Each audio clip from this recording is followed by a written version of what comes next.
Oublions un petit peu les problèmes du Real Madrid en Liga et parlons Ligue des Champions aujourd'hui puisque le tirage est tombé hier, a été effectué hier et que les merengues vont avoir quelques matchs fort sympathiques à jouer même si on est loin d'être ceux qui ont eu le pire tirage au sort, Rota. Ouais, je pense que c'est un tirage au sort même plutôt clément de manière générale. Le Real s'en tire plutôt bien. Il y aura quelques confrontations insolites, quelques confrontations historiques. Donc forcément, c'est cool, ouais. Le nouveau format auquel j'adhère pas des masses va finalement laisser place à des matchs intéressants. Sur le papier, c'est clair. 8 matchs donc pour le Real Madrid, 8 adversaires différents, on le rappelle. Pour cette saison régulière de la Ligue des Champions. Liverpool et Dortmund pour le chapeau 1, Milan et l'Atalanta pour le chapeau 2, puis Salzbourg et Lille, chapeau 3, Stuttgart et Brest pour compléter tout ça. Ça te plaît globalement comme tirage? On va voyager un peu comme j'avais moi demandé. Ouais, il y a du voyage, mais dans des pays assez À côté, ouais. limitrophes finalement, donc ça va. C'est pas non plus des immenses voyages. Il y a deux matchs en France, donc personnellement, je vais essayer d'aller aux deux. C'est deux stades que j'ai pas fait en plus, Pierre-Mauroy et le stade de Brest, donc C'est à Guingamp, potentiellement hein. intéressant. Ça joue à Ouais, c'est Guingamp. Rodoro, ouais, c'est Rodoro pour Brest, donc deux stades que j'ai pas fait. Pourquoi pas en profiter pour aller voir le Real hors de Bernabéu, donc ça c'est cool. Et puis après, oui, comme je le disais, trois adversaires historiques, Dortmund, Liverpool, Milan, même si tous n'ont pas le niveau d'antan, mais c'est toujours cool de voir ces confrontations-là. Et puis Salzbourg et Stuttgart, deux équipes qu'on connaît un peu moins, et c'est bien de se frotter aussi à des équipes qu'on joue beaucoup moins. Donc il y Hmm. a de la variété. C'est un peu ce qu'offre ce nouveau format, et c'est le côté un peu positif. Ouais, moi plutôt satisfait aussi de ce tirage. J'ai soufflé un peu quand même pour Dortmund. J'aurais préféré un autre adversaire. L'Atalanta aussi un peu, parce qu'on les a joués, mine de rien, il y a 2 semaines. Même si on va pas forcément les rejouer dans 2 semaines, hein.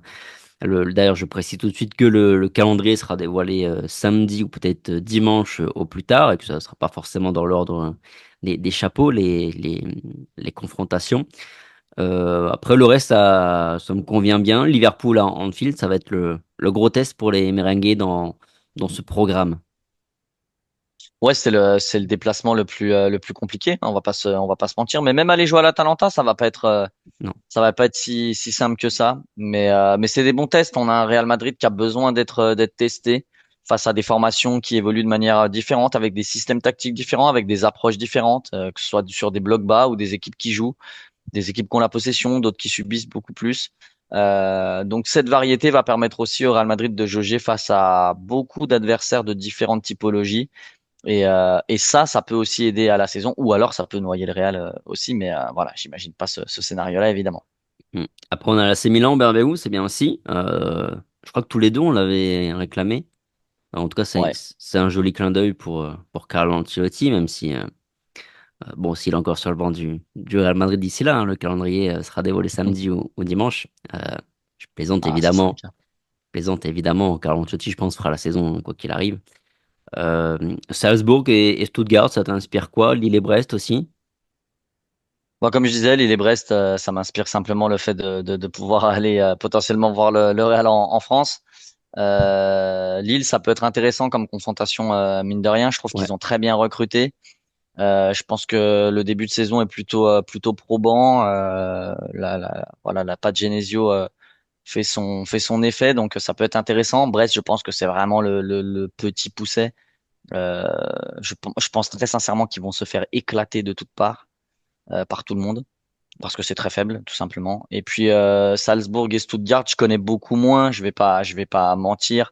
C'est des équipes que j'ai déjà vu jouer, hein. Bien évidemment, je suis fan de foot, je consomme un paquet de matchs tous les week-ends, mais récemment, j'ai pas vu énormément Stuttgart jouer et Salzbourg, je les vois pour le coup jamais. Je regarde pas le championnat autrichien, je vais pas jusque là, donc c'est des inconnus, mais je sais qu'il y a des joueurs de haut potentiel dans ces équipes-là, donc ça sera toujours des duels plus intéressants que certains de Liga, donc voilà, c'est plutôt cool. Mm. Je pense que à Guingamp, pour voir Brest-Real, ça va être compliqué quand même, hein. 18 000 places seulement. Je pense que ça va être la guerre. Par contre, à Lille, il y a 50 000 places. Là, je pense que c'est plus. Quand on veut, on peut. On trouve un fan trouve toujours des places. Moi, je suis vraiment pas inquiet à ce niveau-là. Après, Toi, je, toi, je te fais faut savoir à confiance. quel prix, mais trouver des places, c'est vraiment pas la chose qui m'inquiète. Il faut savoir te débrouiller, mais oui. Toi, pour le coup, je te fais confiance, mais compliqué. Autre précision, on jouera Dortmund, Milan, Salzbourg et Stuttgart à domicile. Les autres à l'extérieur donc. Et moi, ce que j'aime bien dans ce tirage, alors, Stuttgart, Strasbourg, je connais pas non plus personnellement, donc je sais pas forcément à quoi m'attendre dans ces matchs-là. Je pense que Brest, ça va jouer aussi assez bas.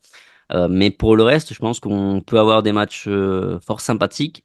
Lille, t'en parlais, mais normalement ça joue. Les autres équipes vont et doivent se dire aussi que sur un match, bah, ça peut battre le Real Madrid, donc on peut en plus avoir des matchs sympas, quoi. Ouais, c'est sûr. Comme je disais, il y aura différentes typologies, différentes approches. Après, à voir dans quel état de forme viendra le Real. Si c'est le Real de maintenant, je me dis que toutes les équipes ont pratiquement intérêt à évoluer en bloc bas parce que ça a l'air de fonctionner. Ça gêne énormément le Real Madrid qui est sans solution offensive et qui a du mal à se replier derrière. Maintenant, on verra dans quel état de forme sera le Real lorsqu'il débutera cette Ligue des Champions et lorsqu'il affrontera chacun de ses adversaires. Mais dans l'absolu, oui, forcément, toutes les équipes ont des armes bien distinctes en leur possession et forcément, je pense que chaque match sera vraiment, vraiment différent. Je pense qu'on en a un peu pour tous les goûts, pour le coup. Et c'est en ça, comme je le disais, que c'est assez intéressant. Je rappelle à nouveau que le Real Madrid fait partie d'un classement avec les 36 équipes engagées. Donc là, c'est pas une poule pour le Real Madrid, c'est pas un groupe. Ça, c'est le programme, le calendrier du Real Madrid, mais chaque équipe a son programme, son calendrier. Par exemple, le PSG va jouer City, le Bayern, l'Atlético, Arsenal, PSV, le Salzbourg, Girona et Stuttgart. Donc, on retrouve deux adversaires identiques au Real Madrid. L'objectif, c'est donc de terminer dans les 8 premiers pour se hisser enfin, directement au huitième de finale. D'après ce que j'ai pu lire un peu à droite et à gauche, il faut environ 15 points pour se qualifier, pour faire partie des 8 premiers. Donc ça fait 5 victoires ou au moins 4 victoires et 3 nuls. Euh, Confiant pour le Real. C'est quand même un beau total à obtenir, on va pas se mentir, hein. 5 victoires sur 8 matchs, c'est beaucoup. Mais évidemment, oui, je suis confiant. Je suis pas supporter du Real Madrid pour être pessimiste dans cette compétition et avec ce tirage qui est quand même plutôt clément, surtout quand on voit celui du PSG que tu viens de citer, où là, pour le coup, même si on voit un bon pari depuis le début de saison, je suis un peu plus inquiet pour eux d'obtenir les 15 points, en tous les cas facilement, parce qu'il y a énormément d'adversité. Nous, c'est un peu plus safe, entre guillemets, donc ça doit le faire assez logiquement. On fera les comptes évidemment fin janvier, mais oui, je pense que ça va le faire pour être dans les 8 directement. Ouais. Et maintenant, pour être barragiste, au cas où, donc pour être entre la 9e et la 24e place, il faudrait prendre plus ou moins 8 points, hein, de ce que j'ai pu C'est lire, ça, hein, toujours. c'est Euh, ça. je pense que si on ne réussit pas à prendre 10 à 12 points en 8 matchs de Ligue des Champions, je pense qu'il va y avoir quelques secousses sismiques à Madrid, non? Non, mais ça, c'est inimaginable. Jamais de la vie, le Real ne prendra pas 8 points, ne prendra pas 8 points. Je vais même aller plus loin, jamais de la vie, le Real ne sera pas dans les 8. Le Real sera dans les 8. Ça, j'en suis absolument intimement persuadé. Ouais, moi aussi. Et là, je te disais même 10, 12 points, même pas 8, 10, 12 points. Ce serait. Non, je pense que c'est. Vas-y, à ton avis, on prend combien de points là? Combien de victoires pour toi? Alors, Salzbourg, on les prend. Stuttgart, on les prend. Je suis à 6. Brest, ça fait 9. Le Milan à domicile, ça fait 12. Ouais, je pense qu'on peut être à 16 points. On peut être à 16 points pour moi. Hmm. Moi, je tape sur 6 victoires. Je pense que les 4 matchs à domicile, je pense qu'on les prend.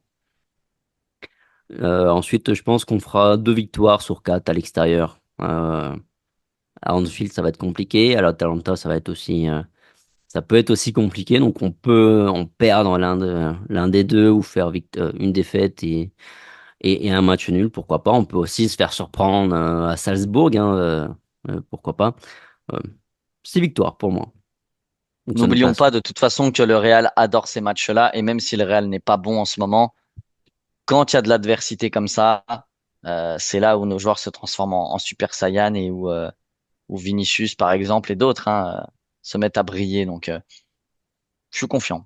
je suis vraiment, vraiment confiant, même si le Real ne fait pas un bon début de saison et que finalement, il n'y a pas énormément d'arguments pour être en confiance. J'ai confiance au Real en Ligue des Champions, plus qu'en, plus qu'en beaucoup de choses sur Terre. Bien sûr. Bien sûr. Dites-nous vous aussi dans les commentaires, tiens, combien de victoires pour le Real Madrid là sur ces 8 matchs? On va regarder un peu ce que vous nous dites dans les commentaires. Bon, je pense qu'on a fait le tour hein, pour ce tirage. En tout cas, il y a, je trouve, un peu de hype. Ça commencera dès septembre et ça va se terminer fin janvier hein, pour cette première phase là de 29, ouais. mini championnat. Euh, on a hâte, on n'a plus qu'à, il n'y a plus qu'à. Donc, merci Rota, merci à tous d'avoir regardé la Merci vidéo. Thomas. Prenez soin de vous, bon week-end et puis on se dit bah, à très vite sur Real France parce que ça continue. Allez, ciao. Ciao.